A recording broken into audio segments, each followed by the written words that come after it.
માનનીય મુખ્ય મહેમાન શ્રી, આદરણીય આચાર્ય શ્રી અને શિક્ષક મિત્રો અને મારા વહાલા વિદ્યાર્થી ભાઈઓ અને બહેનો, પ્રજાસત્તાક દિવસની આપ સૌને હાર્દિક શુભકામનાઓ। આજે હવા પણ તિરંગા રંગમાં રંગાયેલી છે।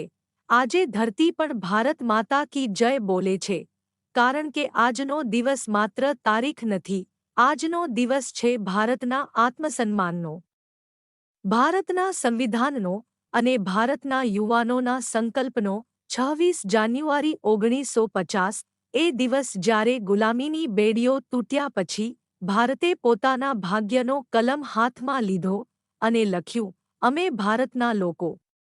લોહીથી લખાઈ હતી આઝાદીની ગાથા, ત્યારે મળ્યો હતો સંવિધાનનો પાથા। કાયદો નહીં, એ વિશ્વાસ છે આપણો, ભારતનું સંવિધાન એ શ્વાસ છે આપણો। મિત્રો, પ્રજાસત્તાકનો અર્થ માત્ર મતદાનનો અધિકાર નથી, પ્રજાસત્તાકનો અર્થ છે જવાબદારી, સમાનતા અને સ્વાભિમાન। સંવિધાન આપણને બોલવાની સ્વતંત્રતા આપે છે, પણ સાચો વિદ્યાર્થી એ છે જે બોલે ઓછું અને કરે વધારે। મારા વહાલા મિત્રો, આજે હું તમને ઇતિહાસ નહીં, ભવિષ્ય યાદ અપાવવા આવ્યો છું। ભગતસિંહે 23 વર્ષની ઉંમરે ફાંસીનો સામનો કર્યો અને આજે આપણે 23માં ફોનના નોટિફિકેશનથી પણ ડરીએ છીએ। આ અંતર ખતમ કરવાનું છે। ફાંસીના ફંદે પર હસતો ગયો જે એ યુવાન આજે પણ અમને પૂછે છે, તમે દેશ માટે શું કર્યું? યુવાનો, આજનું યુદ્ધ બંદૂકથી નથી, આજનું યુદ્ધ છે અજ્ઞાન સામે જ્ઞાનનું, ભ્રષ્ટાચાર સામે ઈમાનદારીનું, નકારાત્મકતા સામે સંકલ્પનું। વિદ્યાર્થીઓ તરીકે તમારું હથિયાર છે શિક્ષણ, શિસ્ત અને સંસ્કાર। કાગળ પર કલમ ચાલે જ્યારે, ત્યારે દેશનું ભાગ્ય લખાય। એક સારો વિદ્યાર્થી ઊભો થાય ત્યારે આખો યુગ બદલાય।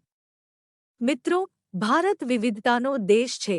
અહીં ભાષા જુદી, વેશ જુદા, પણ ધબકાર એક, ભારત માતા। આજે આપણે સંકલ્પ લઈએ કે ખોટું નહીં કરીએ, ખોટું સહન પણ નહીં કરીએ, દેશને બદનામ કરે એવું કશું નહીં કરીએ। વિદ્યાર્થી મિત્રો, તમારામાંથી કોઈ વૈજ્ઞાનિક બનશે, કોઈ સૈનિક બનશે, કોઈ શિક્ષક, કોઈ ડોક્ટર, પણ દરેક પહેલા ભારતીય બનજો। આજે તિરંગા સામે ઊભા રહી આપણે સૌ મળીને એક અવાજે કહીએ, મને ગર્વ છે કે હું ભારતીય છું। હું દેશ માટે અભ્યાસ કરીશ, ઈમાનદારીથી જીવશ અને જરૂર પડશે તો ભારત માટે સર્વસ્વ અર્પણ કરીશ। ચાલો, અંતમાં મારા શબ્દોને એક ગર્જના ભર્યા નારા સાથે પૂર્ણ કરું। ભારત માતા કી જય, જય હિન્દ, વંદે માતરમ।